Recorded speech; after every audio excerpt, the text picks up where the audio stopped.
Shalom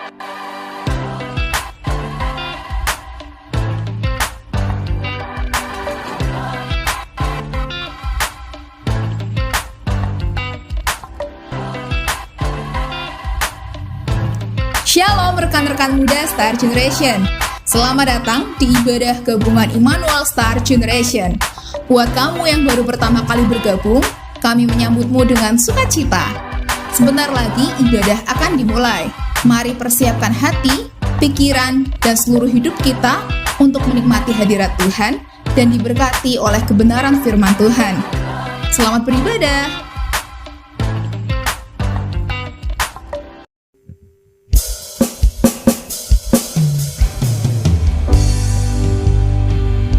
Star Generation, bersyukur sore hari ini kita mau datang pada Tuhan dengan penuh kerinduan. Kita mau serahkan kehadiran Tuhan di tempat ini. Kami bersyukur Tuhan untuk sore hari ini kami boleh ada semua hanya karena kebaikan-Mu. Sore hari ini kami mau meninggikan nama-Mu Tuhan.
kami hikmat pengertian, sehingga kami boleh menangkap setiap firman Tuhan yang akan disampaikan oleh hamba-Mu.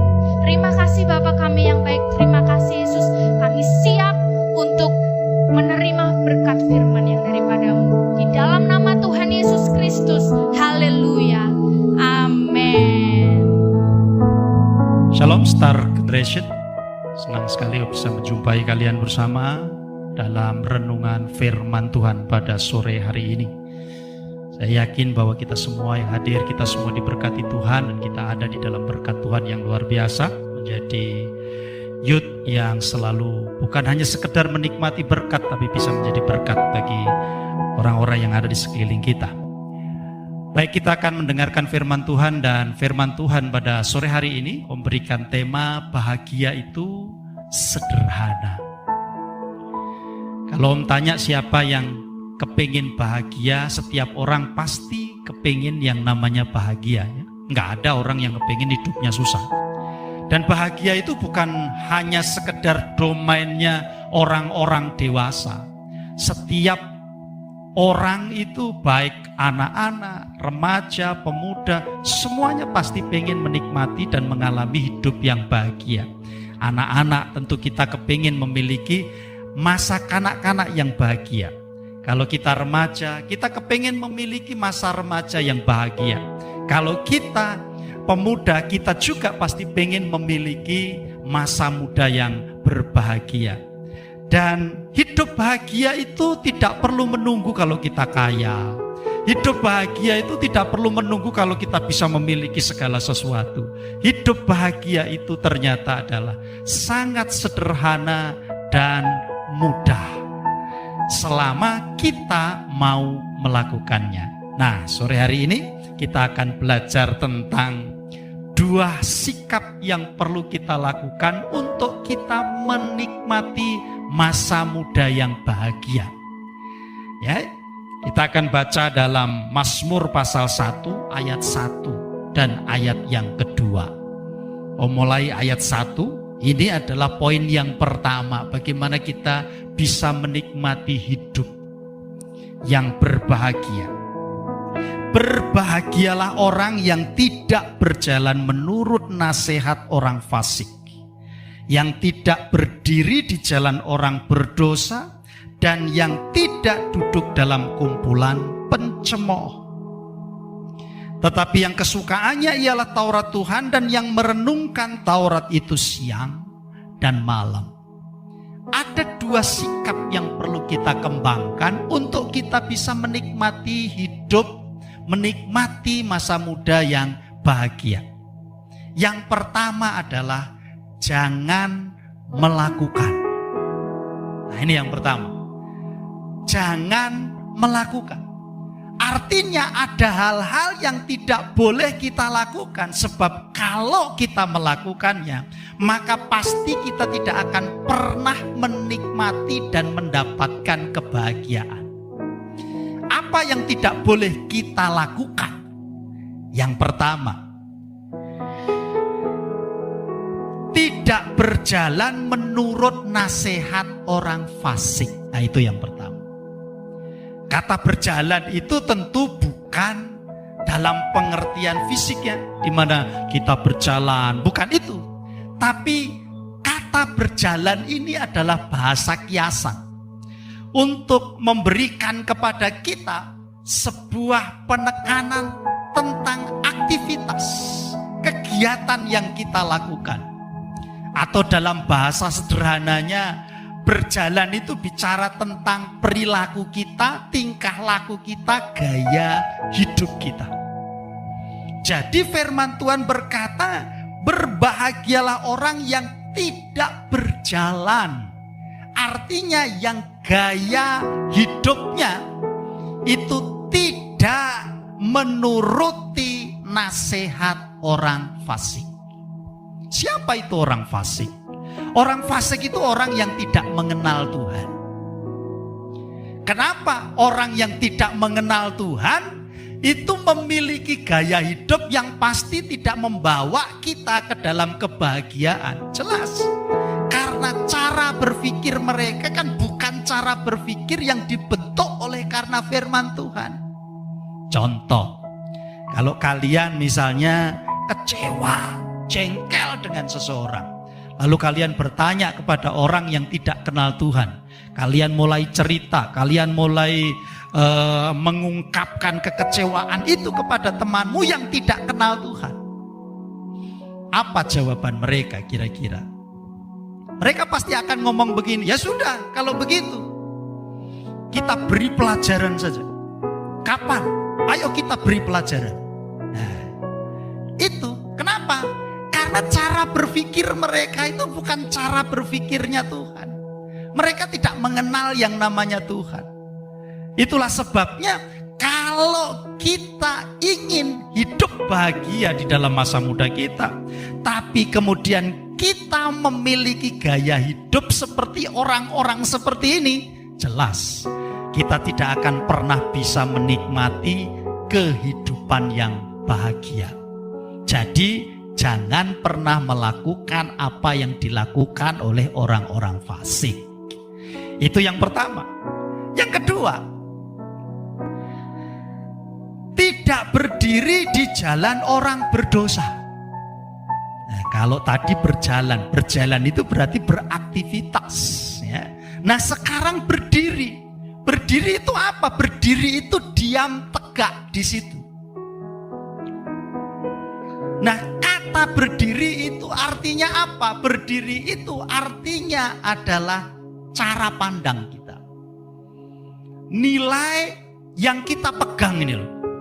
Nilai-nilai hidup yang kita pegang.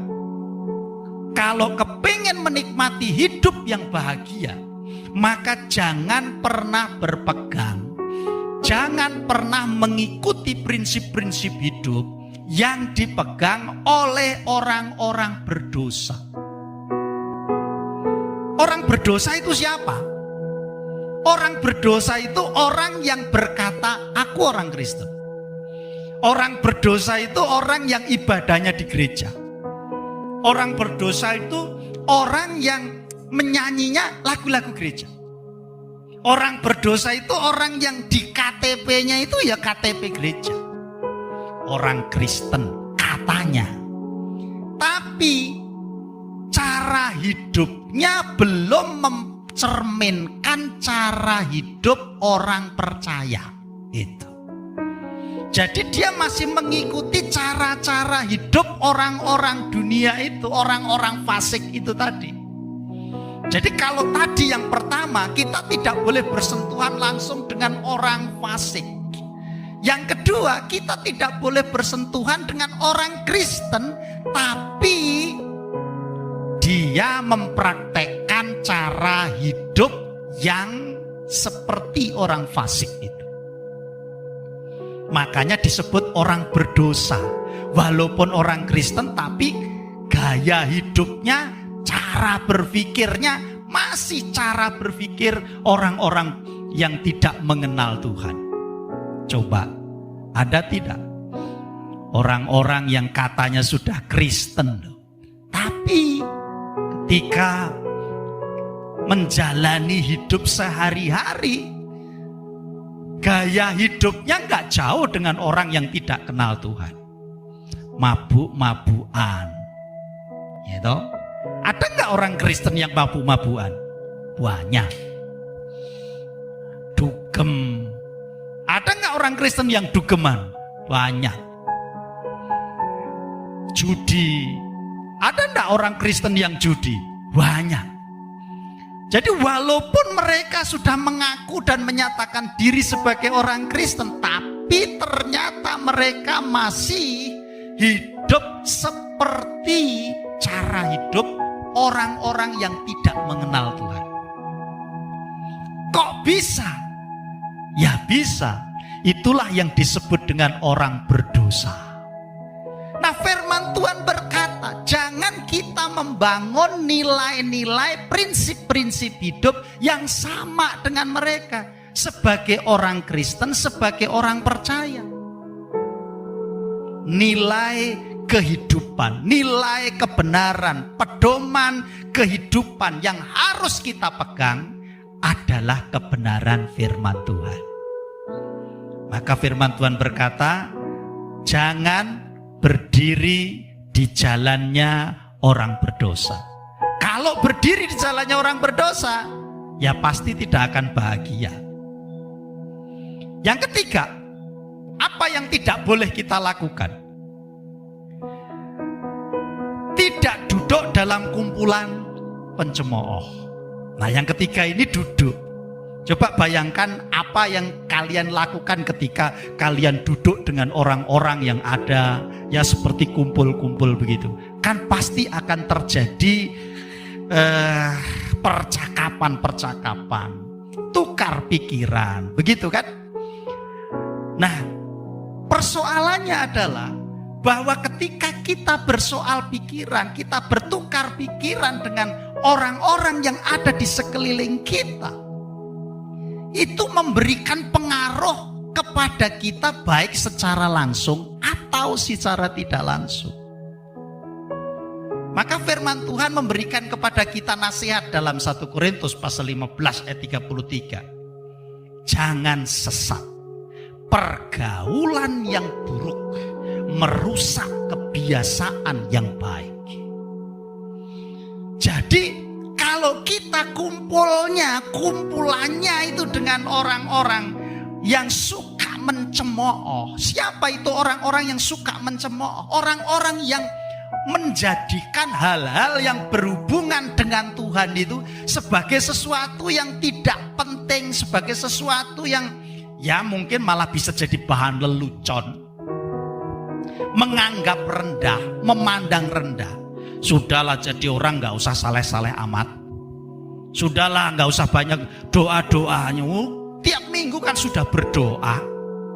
Sudah gak usah rajin-rajin pelayanan masih banyak kok. Besok masih bisa. Ayo sekarang kita seneng-seneng dulu. Dan seterusnya. Jadi mereka menjadikan hal-hal yang seharusnya itu dihargai, seharusnya itu dihormati, seharusnya itu dilakukan, tapi justru itu menjadi bahan olok-olokan, bahan ketawaan. Kenapa? Karena memang tidak ada rasa takut, tidak ada rasa kepingin melakukan, dan seterusnya, tidak ada.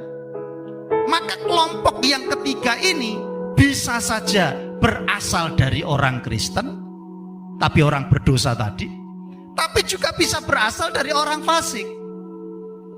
Nah, firman Tuhan berkata kalau kepingin bahagia, hindari lingkungan orang-orang yang suka menggunakan kata-kata untuk mencemooh, kata-kata yang melemahkan, kata-kata yang menyesatkan, kata-kata yang justru membuat kita tidak semakin dekat dengan Tuhan, tapi justru semakin jauh dari Tuhan.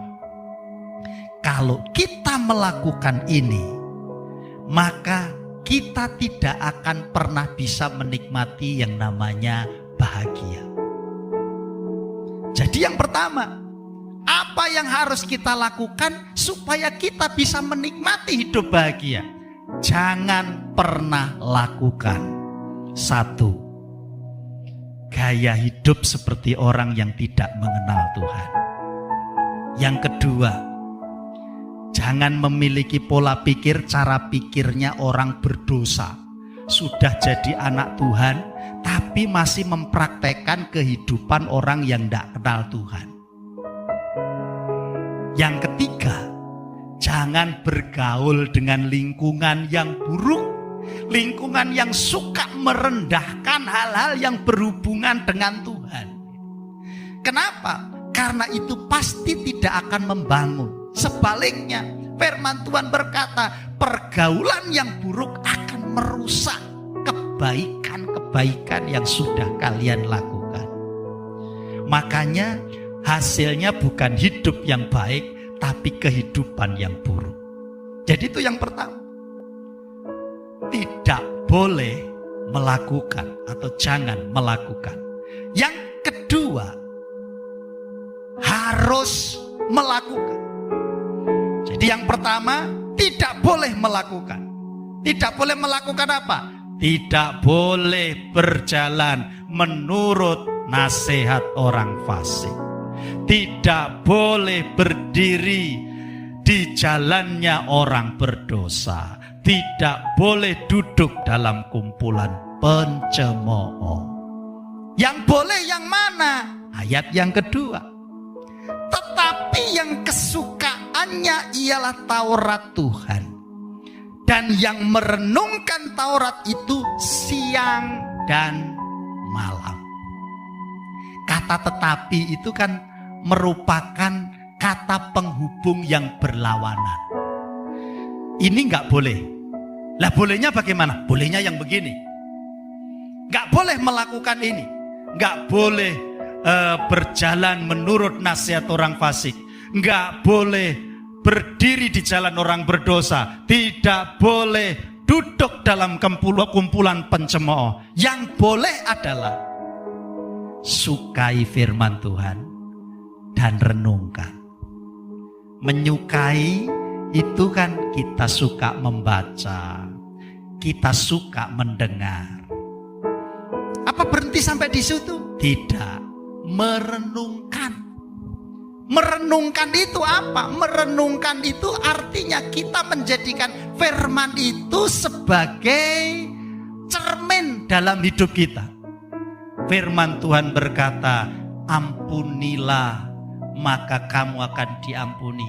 Aku sudah ngampuni belum ya? Apakah ada orang-orang yang masih aku benci? Apakah aku masih punya dendam dengan orang? Dan seterusnya. Jadi ketika kita mulai merespon terhadap firman yang kita terima, yang kita dengar, respon itu adalah bagian dari merenungkan firman. Makanya merenungkan itu nggak cukup hanya sekali dua kali, dari pagi sampai dengan malam. Jadi sederhana, sukai firman Tuhan, renungkan firman Tuhan, maka kebahagiaan akan datang dalam kehidupan kalian sebagai orang-orang muda. Ingat, kita ada di dalam sebuah zaman di mana kehidupan yang buruk, nilai-nilai yang kotor, nilai-nilai yang buruk itu ada di sekeliling kita. Dan nilai-nilai itu bisa membuat kita tersesat. Bukan menjadi generasi-generasi yang berbahagia, tapi justru menjadi generasi yang stres. Generasi yang penuh dengan ketakutan, generasi yang penuh dengan kecemasan. Kenapa? Karena melihat situasi perkembangan zaman, perkembangan dunia yang begitu luar biasa buruknya ini. Maka satu-satunya tempat yang paling nyaman bagi kita adalah ketika kita datang, kita mendengar kebenaran firman Tuhan, kita mempercayai firman Tuhan. Di bagian terakhir dari ayat ini, dampak dari kita melakukan firman Tuhan. Sebab Tuhan mengenal jalan orang benar, tetapi jalan orang fasik itu menuju kebinasaan. Jelas. Jadi kalau mengikuti jalan orang fasik itu ujungnya binasa, enggak bakal bahagia. Itulah sebabnya firman Tuhan memberikan kepada kita cara yang sederhana. Kalau kalian ingin hidupmu bahagia, sukai firman Tuhan, renungkan firman Tuhan, maka Tuhan akan memberikan kebahagiaan hadir dalam hidupmu. Star Generation, jadilah generasi-generasi yang bahagia, bukan generasi yang dilingkupi dengan ketakutan dan ketidakpastian. Puji Tuhan. Renungan firman Tuhan cukupkan sampai di sini. Kita akan bersama-sama menyanyikan pujian Ku Renungkan Firman-Mu siang dan malam.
memiliki gaya hidup seperti orang fasik.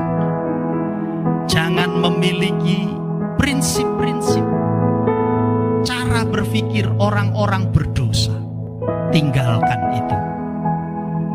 Jangan bergaul, jangan berkumpul, jangan duduk-duduk dengan orang-orang yang suka mencemooh. Karena mereka tidak akan pernah membawa kalian kepada kebahagiaan. Jalan kebahagiaan adalah sukai firman Tuhan, suka membaca firman, suka mendengar firman, suka merenungkan firman. Maka kebahagiaan yang dari Tuhan datang dalam kalian, hidup kalian semuanya. Star Generation yang diberkati Tuhan. Tuhan rindu di masa muda kalian bisa mengalami masa muda yang bahagia. Karena itu jangan sia-siakan. Karena kebahagiaan adalah milik kalian semua. Mengikuti firman Tuhan membuat hidupmu dan masa mudamu jadi bahagia. Ku renungkan firman. Terima kasih Tuhan Yesus. Ku renungkan firman siang dan malam. Ku pegang perintah-Mu dan ku lakukan. Engkau tahu ya Tuhan, tujuan hidupku hanyalah untuk menyenangkan. Sekali lagi, firman-Mu siang dan malam. Ku pegang perintah-Mu dan ku lakukan. Kau tahu ya Tuhan, tujuan hidupku hanyalah untuk menyenangkan hati-Mu.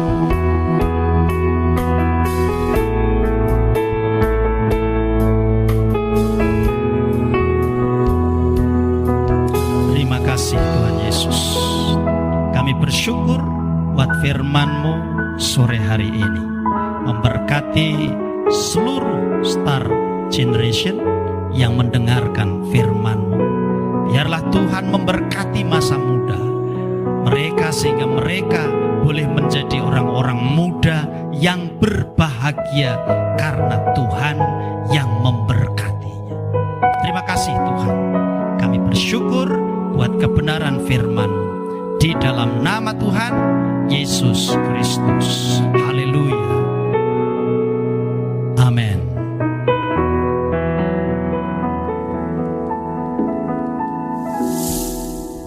Terima kasih buat rekan-rekan muda yang sudah bergabung dalam online service Immanuel Star Generation. Sampai jumpa di ibadah berikutnya. Tuhan Yesus memberkati.